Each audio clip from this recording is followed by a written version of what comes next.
มีพัสดุส่งมาถึงหลวงปู่อุกิจอธิจิตโตพุทธสถานวัดโป่งชัยตำบลบ้านสาอำเภอแจ้ห่มจังหวัดลำปางจำนวน1 กล่องครับจำนวน1 กล่องข้างกล่องเขียนมาเขียนไว้ว่าส่งมาจากคุณโยมวิชุนีคลองสามวากรุงเทพเนาะเดี๋ยวแกะดูนะว่าเป็นอะไรนะครับแกะกล่องออกมาแล้วเป็นอะไรเป็นอาหารเปียกน้องเหมียวเป็นอาหารเปียกน้องเหมียวลูกเหมียวของกับน้อง แต่แล้วลูกเหมียวเนโกะน้องเหมียวเนาะ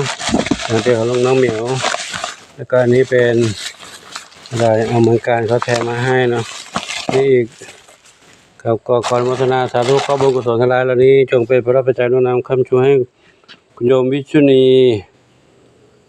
พร้อมครอบครัวพบความสุขความเจริญมีความสุขกายสุขใจปรารถนาสิ่งใดขอได้ทุกความมุ่งมั่นปรารถนาทุกประการเทิน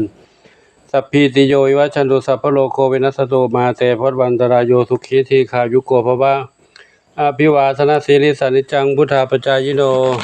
จัตตารโอธรรมาวัฏันติอายุวโนสุขังพระลังสาธุ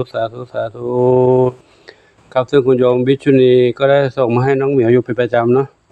ครับซึ่งเป็นลูกสาวของคุณโยมรัชนีครับก็ขออนุโมทนาสาธุ